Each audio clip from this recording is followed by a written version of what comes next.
Hello, welcome to Multiculturalism Happens Here. I am your host, Ruelas, and I work with Visions Inc., a nonprofit established in 1984.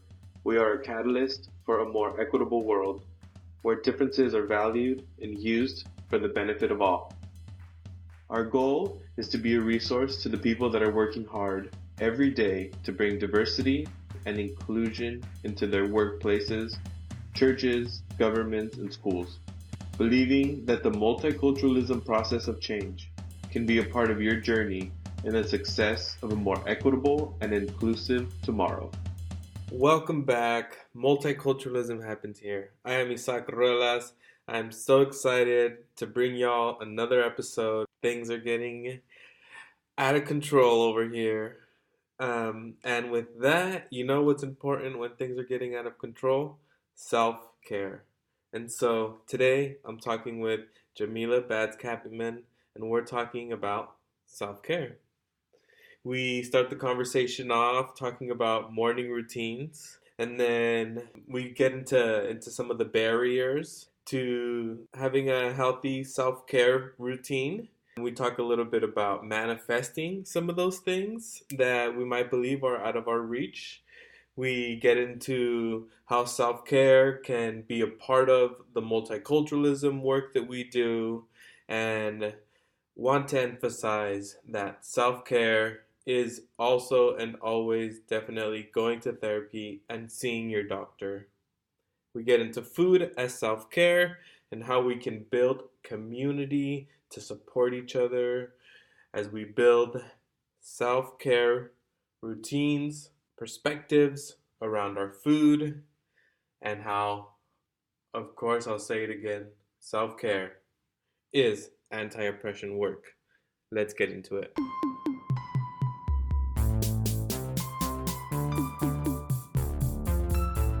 So I put up on our Facebook, what do you guys do for self-care?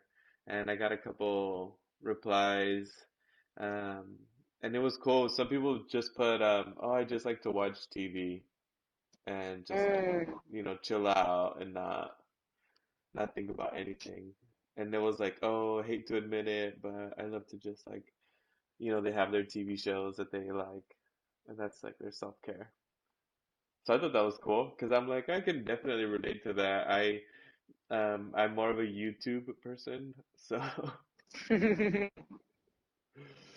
yeah, I can totally relate to that. I definitely have my shows, and I'll like binge watch shows. Like I'll get into something and then just like watch it till it's through.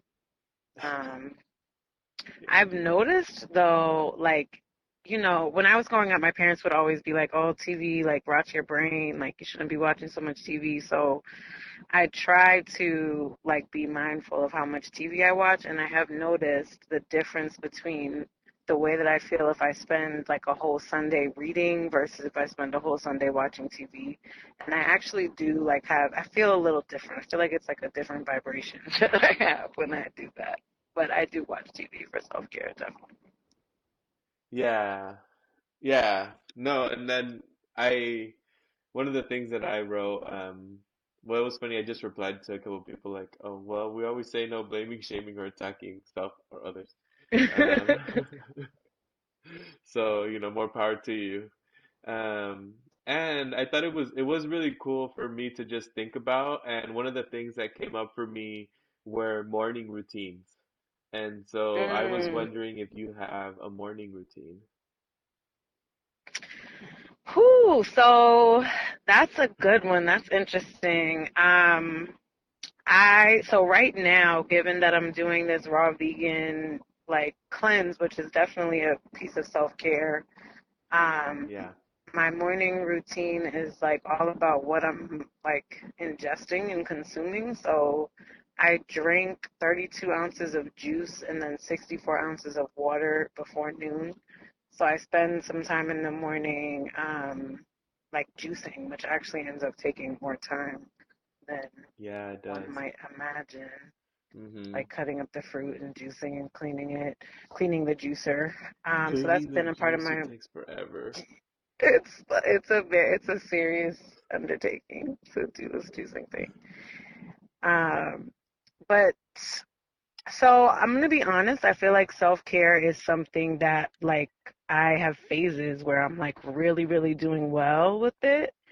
And then there's times where I'm really not, and my morning routine is just like getting up within, enough time to like get myself together to go to work. Like it'll be like 25 minutes. Luckily, the office is not that far from my house, so I'm like getting up, taking a shower, brushing my teeth, putting some lotion on my face, and like throwing on some yoga pants, like. Yeah. And then there's other times where my self care in the morning is very like regimented, and I'm getting up in time to do an hour of yoga by myself, just like alone in the mirror. Mm-hmm. And I'm, taking the time to like wash and blow dry my hair, or like go through the process of curling my hair. Um, and, putting on makeup and doing all of these things. But I am not a morning person, and that's something that I go through phases in and out of too. But like for me, the biggest piece of self care is just accepting myself wherever I'm at and like Yeah. showing up regardless. Um, and I spend a lot of like sleeping is a big part of my self care. Like I think it's really important to get enough rest. I can't say that I'm one of these like self care gurus that has like a really um, regimented self care routine in the morning. I think it goes in phases and cycles depending on what I'm feeling. Yeah. My morning routine is not as strict. Um, and there are certain things that like if I can do every day or every Mhm. morning or every whenever I start my day, um, as a freelance person who definitely is on the same page when it comes to sleep being a self-care thing. For me as well. I need to have coffee Yeah. and because like I actually my back I have back problems if I don't stretch like every day. And I skip like 2, 3 days. By day four, I'm like, ugh.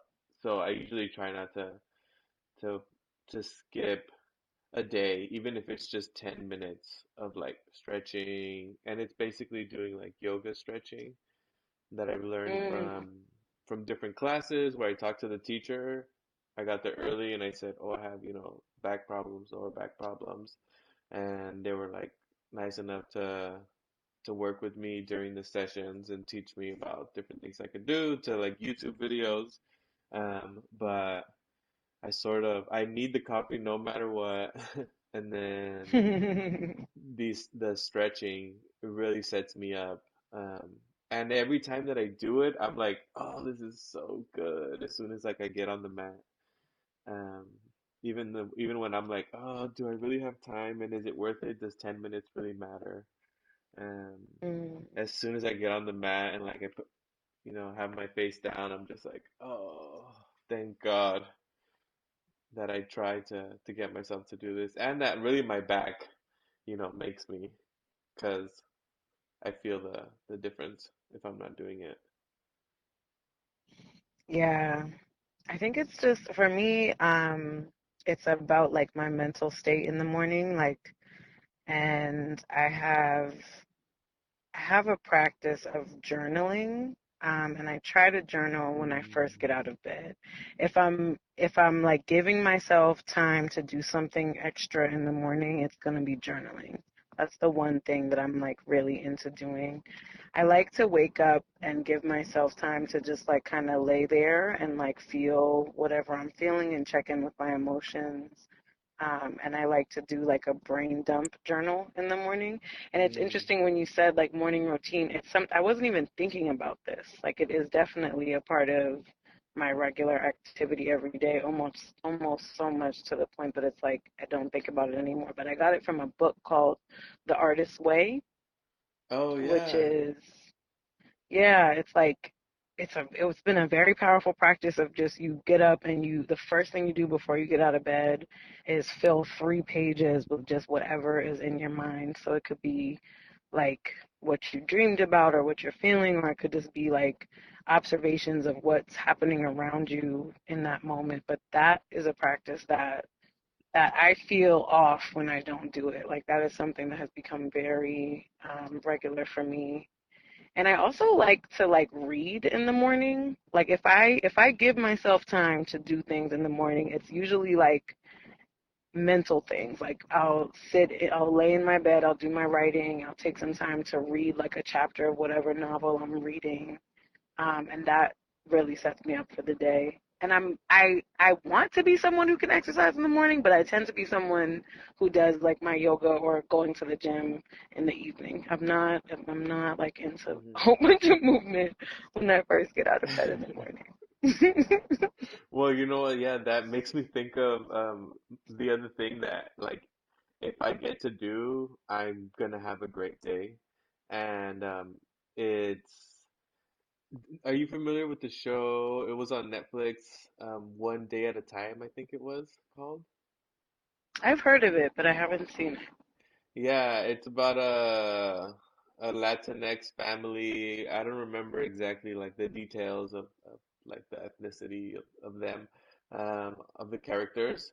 But they're Latinx and it's a three-generation family living in an apartment. So the grandma, the mom, and her children, single mom.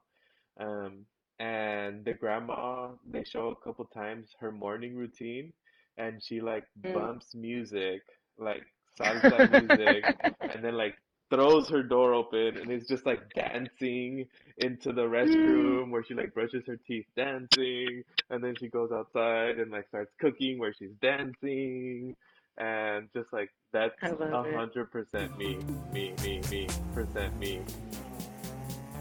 Yes. So when as soon as everyone leaves, like, and that's why sometimes retreats were hard for me. And like by day four, day five, people would be like, "What's that noise in the morning?" Because I'm like, "I'm sorry, everybody, but I need to like wake up to a beat," and that Yo, I always. can totally relate to that. I have a YouTube mix on my phone that's called Morning Dance Ritual, and it's like Yes. all of these random like 90s hip hop songs and like reggae that I get up like if I'm like not feeling good when I get up in the morning, I put it on and I'm like I have to dance to this for 10 minutes before I do anything else.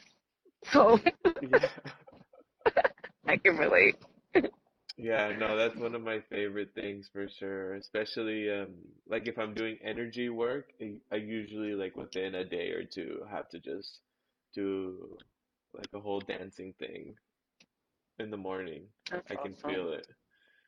um feel it. My body's like shaking, like let's go. Um Yeah. but another one of the things that I like to do for self-care, at least like moving out of the morning routine, are sound baths. Mm. And I've just I bring this up for a couple reasons because I think that a lot of times self-care can seem like it's out of reach, especially in the ways that we're sold self-care, I think currently.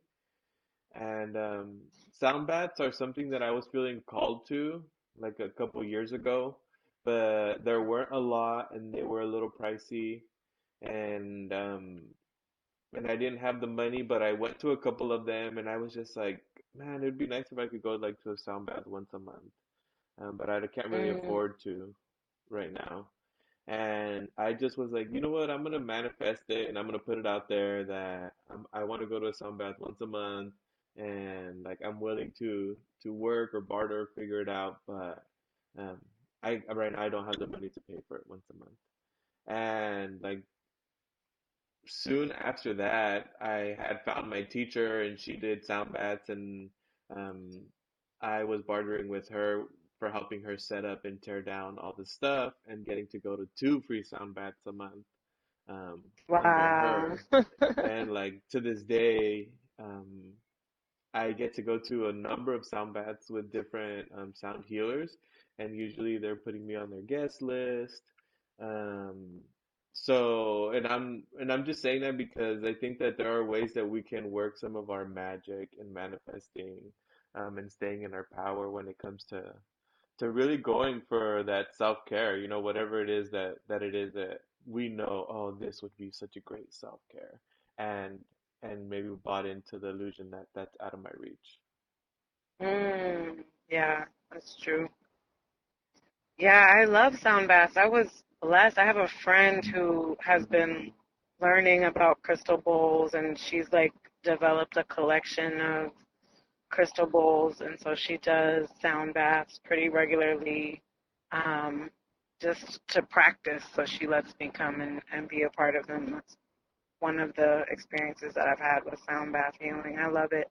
I'm very sensitive. Like I feel like I get tingles, like I feel like goosebumps and like my hair stand up on my skin, like when I get energy healing and stuff like that. So I love it and I respect it.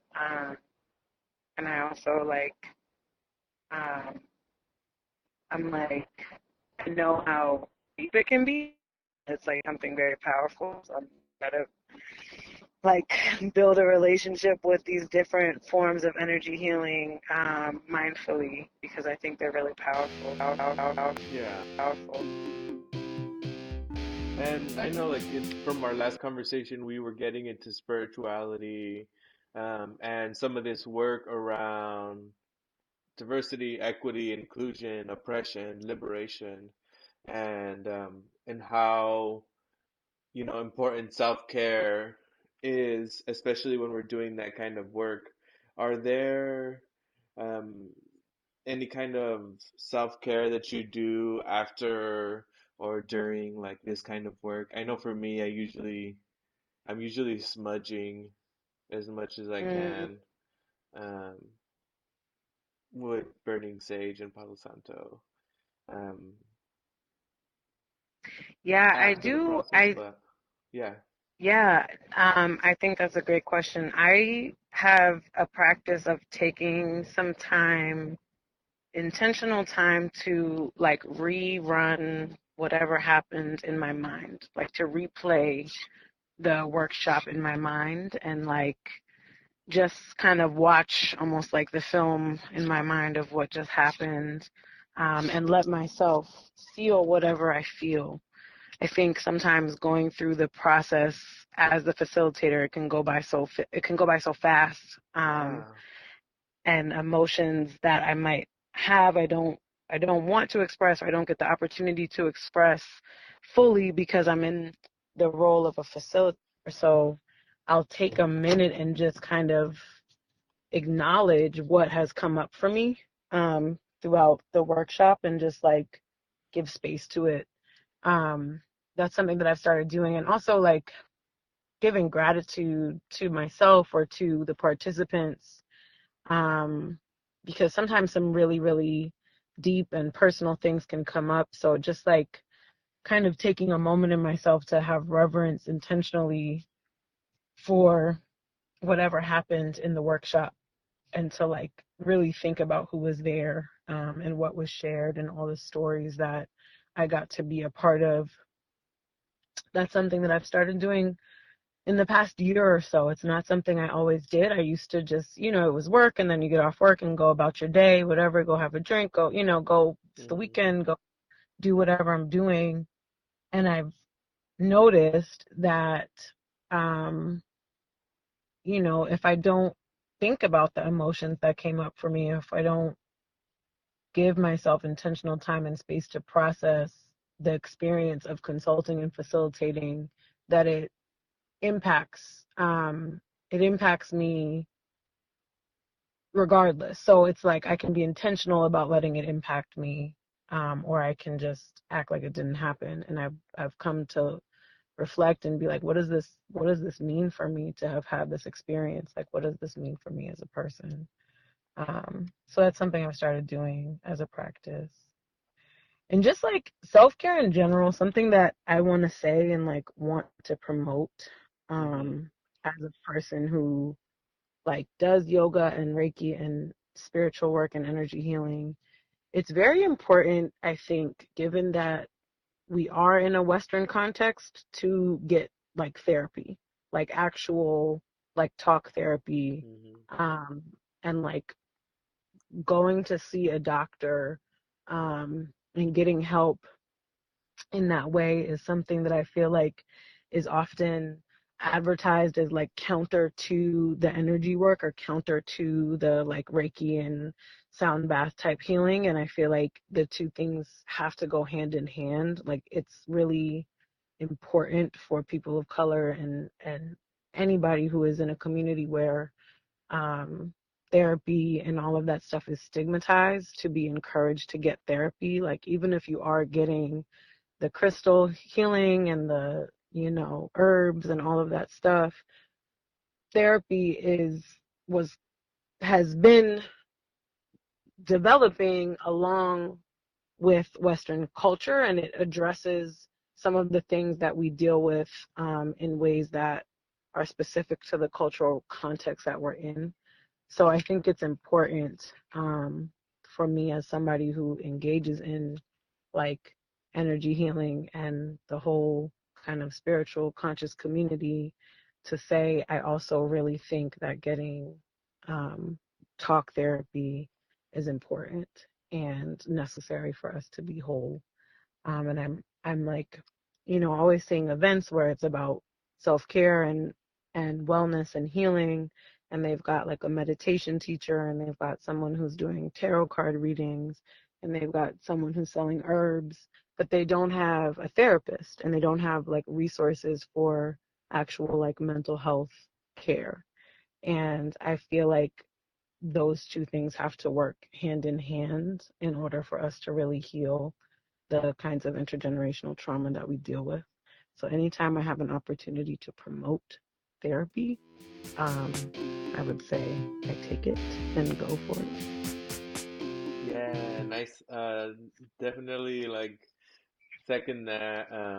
My teacher right now, who I'm about to finish my apprenticeship with, she's also a licensed therapist, and that's actually how I met her. Was I wanted a Latina therapist, um, Mm, a traditional, talk therapy, and we did a number of sessions together. And I mean, she has like crystals and chakra posters and all that kind of stuff in her office. So I asked her about it, and she's like, "Oh, well, I also do energy healing." And so I did a couple mm, sessions with her of the energy healing, and that's when I knew that I wanted to learn from her this energy healing, especially because she had all of this other therapy context as well. So I'm always telling people, yes, yes, like you need to go to therapy as much as possible, or as much as you feel, no, not that I'm saying you need to go there all the time. I'm not in therapy right now, and I've seen a number of therapists throughout my adult life, and I feel like I didn't have access to therapy when I was younger, and so that's just another story. But as soon as I did have some access, actually through college, they had a counseling mm. center, and so that's where I was like, yes, hook me up, give me somebody. Shout out to Almog, my first therapist. He was great, still one of my Mm. favorites. Yeah. So, no, yeah, I appreciate that. And I think one of the other things that we talk about in terms of self-care and maybe getting a little bit more, um, I don't know if serious is the right word, but making sure that we're being accountable, I guess, to this platform right now, that we've talked about is eating. And you talked a little bit about that in your morning routine.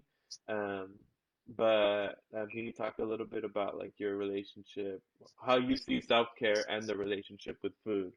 Because I know that even you're trying on a diet right now. Could, Yeah, could you talk a little bit about that? yeah. I think, food is something that we can use to heal ourselves, and it's also something we can use to like harm ourselves. Mm, I just heard this singer artist the other day, and she said it was at an event called The Black Woman is God, and this amazing singer said everything that you put into your mouth and everything that comes out of your mouth is you. And I thought that was really powerful. And I really do believe that the foods that we eat are have the capacity to help us get more in touch with ourselves. And they also have the capacity to make us um, like less in tune with who we are and with nature. And I think when I look at the way that Black communities, for instance, deal with issues of obesity, hypertension, heart disease, I think about food and eating as a form of resistance, or it can be a form of internalized oppression. So for me in my life, food is something that I have often used as like a almost like a drug, like almost like something that has numbed my my pain, or numbed my like the harshness of reality that I experience being an empath. And then it's also been something that I've used to like heal myself and to reconnect with my relationship with my body by being intentional about it. Um, I think it's something that our ancestors knew. It's like this this mindful eating, the practice of choosing foods that are rich in nutrients and that have lots of fiber and different types of like phytonutrients, and how we treat the food and how we eat with intention. This is a form of healing that our ancestors knew. And so when we do that, I think we're tapping into that relationship with our ancestors, and we're like reclaiming a knowledge that is within our bones. Um, and when we ignore it, we're allowing ourselves to be fed by corporate America. Like there's a lot of different research that's been done. There's a lot of evidence about the fact that a lot of the same like people who invest in hospitals also invest in fast food chains. So people make money off of making poor Black, brown people sick. And so to me, like making that the healthy choices each day is about saying I'm not going to let myself um, die that way. I'm not going to let myself be killed slowly through the food that I eat. And I'm also not going to invest in a system that gets rich off of my disease. Mm-hmm. And it's not always easy for me. Like I said, like I think sometimes like choosing to eat something very rich or like fried or meat based or whatever is like pleasurable. So Yeah. that's like I think the other piece of self-care is like warrior nature, like choosing to really be a warrior. And like I think self-care, it gets painted often as this like soft, like kind, sweet process of like being gentle with yourself. And yes, that's totally part of it. And I think it's also about like self-discipline, and choosing to kind of like reprogram myself to make the healthier choices, even if it's not the most pleasurable choice, which feels like being like a warrior to me. And that's something that I'm working on consistently every day. And again, like I said, with myself, with my morning routine process, I go through phases in my life where it's easier for me to make those super healthy choices and think with, my mind and like not my tongue. Like and then there's times in my life where I'm like, nah, like I really just need this mac and cheese right now. This is what I'm gonna eat. Yeah. Um, and I also feel like food is relational. So it's that's another piece for me of when I think about self-care and I think about food, I think about feeding the people I love and like making huge portions of food so that I can feed big groups of people, and how often that's easier with like cheaper ingredients. So how do we kind of shift that paradigm? And like that brings me back to the conversation we had last time about growing our own food. But I think there's a lot of power in intentional eating and in teaching, our families and communities about how to create healthy meals. And I think that that is liberation work. And I think that I really believe that every time an individual in a marginalized community makes a healthy choice about food, they are resisting and fighting back. So that's just like one more reason to eat an apple, right? Is like it's not just because I know it tastes good or because I know it's gonna be healthy for me, but it's also helping me make it's a political choice. Every time we choose to eat healthy, we're making a political choice. Political choice. Yes, yes, yes.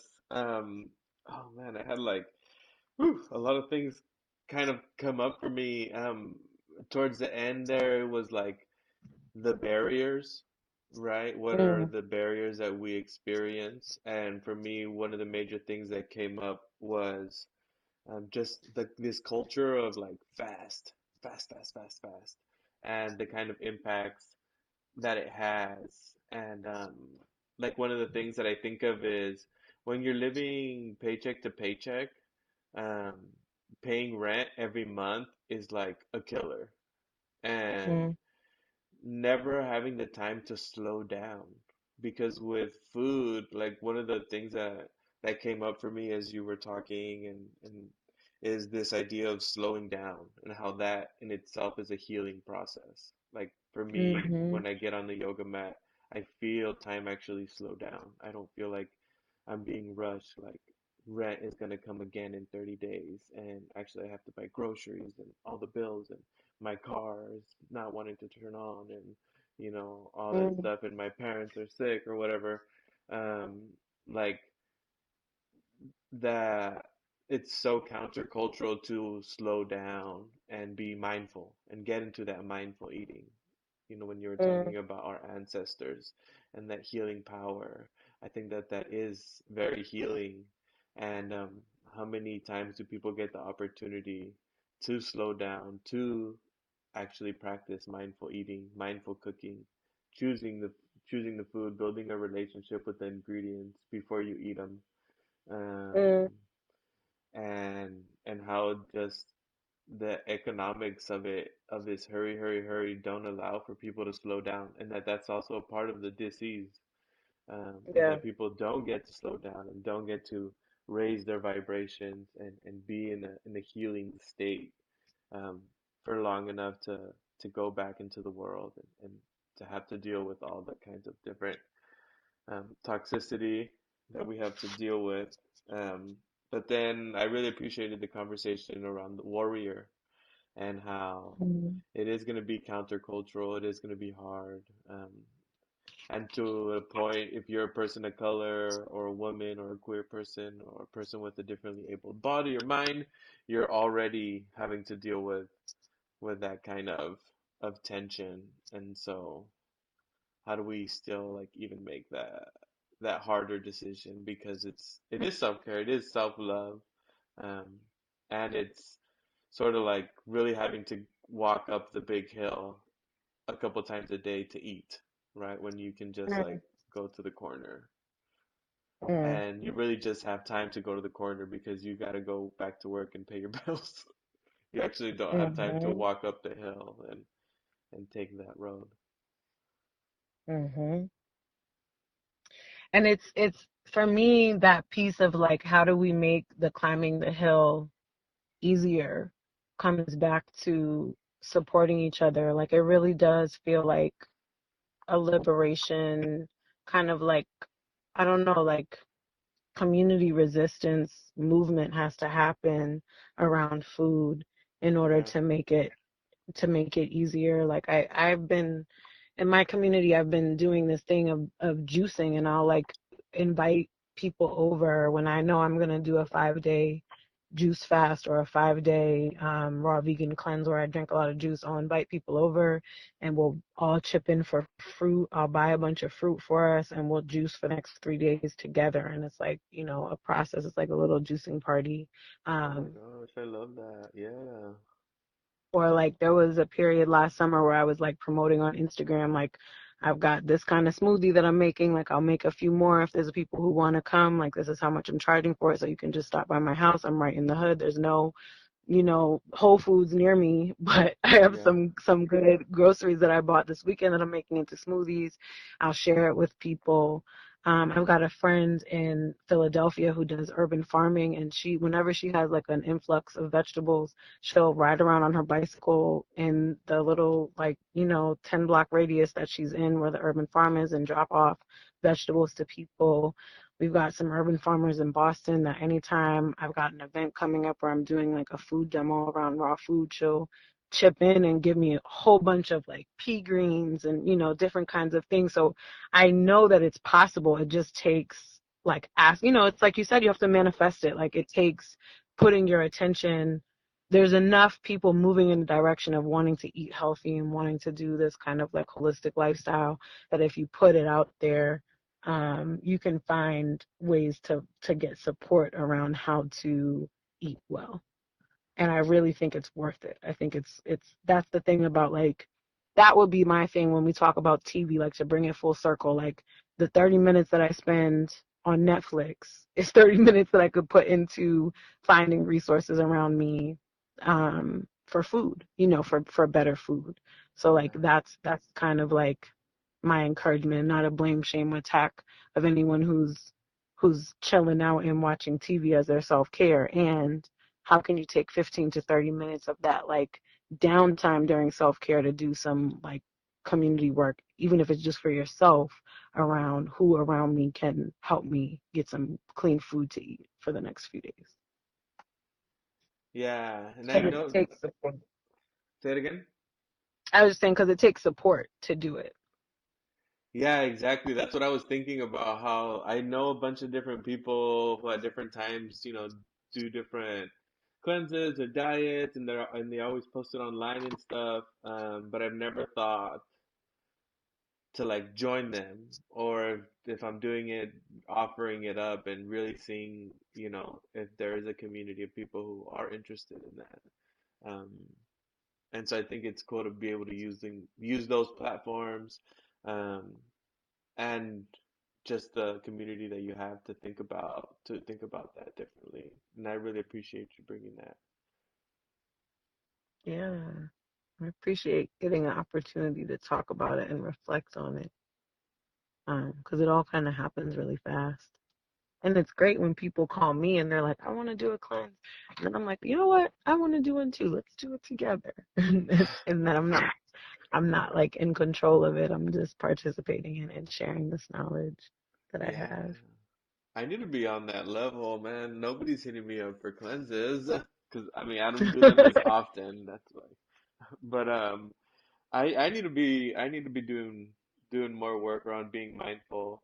Mostly with my food. Mostly I just like skip meals and then I'm really hungry. And then I want to eat Mm, fast. And again, the slowing down piece because I didn't take the time. Um, so and I miss juicing. Our juicer broke. So but that it was a lot of work. it's definitely work. It is, but then, it's work. But then if I cook some meat, like, the other day I made some fish.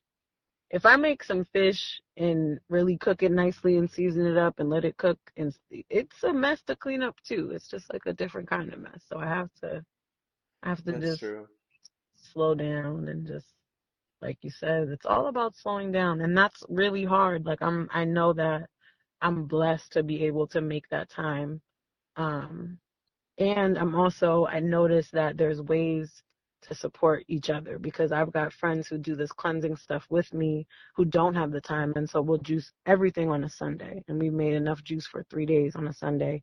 And they get up at 6 a.m. and go to work. And I've been able to support them, and just having somebody there to be like, yes, let's do this. Sometimes it's just about having someone there to help Yeah. you, fit it into your schedule, and support you in that. So it's worth it. It's worth it. It is. It is worth It's it. worth it. And so, in terms of self-care, is there any other thing that you need to talk about, express? Um, I know that there's, I mean, countless ways of self-care. Um, and I'll say for me, the importance of ceremony, and I'm not going to get Mm, into it so much right now, but I think that if I'm learning to build a circle and of friends so we can do ceremonies, and do weekly releasings and manifestings and things like that, that's really been an incredible journey for me, um, taking on ceremony. And so maybe I'll talk about that in another one. But is there anything for you that you um, is coming up? mm, um, meditation has been really important for me. Um, and taking time to clear my mind and just be quiet with myself once a day. That's something that I think you can do anywhere, even if it's in the office for 10 minutes, just taking a couple minutes to breathe feels like it's one of the most important gifts that we have as humans with a mind and a body. Um, I really believe in the power of meditation and centering myself. And I think this whole thing of finding the balance between being a warrior and also being easy on myself and allowing myself to go through whatever process I need to go through is important. And Yeah, I really appreciate what you're saying about ceremony and ritual. For me, that just connects to being intentional, to just putting intention in everything that I do. When it comes to self care, like really choosing to um, to visualize or to kind of have an affirmation or a mantra about why I'm doing what I'm doing. yeah, and I think that like what can be interesting for anybody is that that connection that one can have to their lineage if you go on the journey um, Mm, of ceremony and mm, connecting with it and finding it and what it means to you. Um, and so that's why I was like, oh, I don't want to get into it too much right now because then I'll get into my little thing. But I think that that's one of the things that Visions. I know that I've had conversations with different consultants that say things like white people need to remember their immigrant story, and mm, whether it was, you know, in the beginning, late 1400s, 1500s, like there's still an immigration story. And actually, a lot of people, if you ask them, it still was like one, two, three, four generations away. It wasn't that long ago. Um, and when they go back to their hometowns and actually connect with their own lineage, um, how we see ceremonies, circles, like we were talking in the last episode, agriculture, um, mm, and so I think it's so important for people to go on that journey, because we're fed these different points of wellness that are good, and I feel like still go through the capitalist system, like even just how mm, expensive it is to go to a yoga class as well. Um, and so I feel like the work, if people would be willing to do that work of really connecting to their lineage and what ceremony means to them, that it would be very beneficial for them at the personal level and at the institutional and cultural level. I think it would also ease the transition into more of a pluralistic society. I agree. I think the more we can understand what's inside of us, like what we carry in our DNA, and activate it, Yes. the more powerful we can be as individuals and as like community members and cultural beings.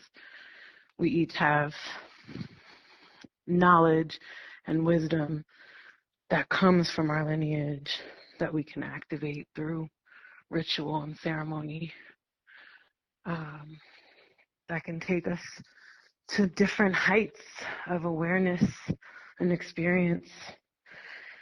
And I definitely believe in that. Yeah. Well, thank you so much for being open to this conversation, and I feel like there can be some vulnerability when talking about self-care and even your own self-care, so I appreciate you bringing that to the pod and Yeah, to thank sharing you. it here. I agree. It's definitely vulnerable. I'm like, you said morning routine. I'm like, oh my God. Do I have one? I'm like, look at me. I'm just rolling out of bed, throwing off some sneakers. But I appreciate being able to be real about that. Yeah, yeah. And and we were able to, I think what's cool is tease out the ways in which we maybe do have a morning routine that might be unconscious and being able to look at that, is it healthy, not as healthy, and that it can be healthy. You can have an unconscious morning routine that's totally healthy. Um, Yeah. so, but either way, thank you. But this was also a good reminder and encouragement. I'm about to get my morning routine back together right now. Next time we have this conversation, I'm going to have a morning routine. Yeah.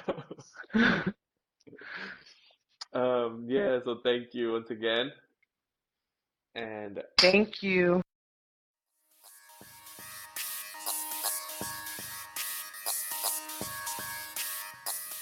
thank you for joining us on another episode of Multiculturalism Happens Here. If you found this helpful or resourceful, give us a like, subscribe, a comment, or a share. Consider giving to Visions. Visit our website for more information at www.visions-inc, that's inc.org, O-R-G. If you're interested in joining any of our workshops, trainings, or youth summits, you can find more information and registration on Eventbrite. And if you're interested in having us come to you, contact us for more information. I am Isaac Ruelas, wishing you a brand new day and a better way. Peace.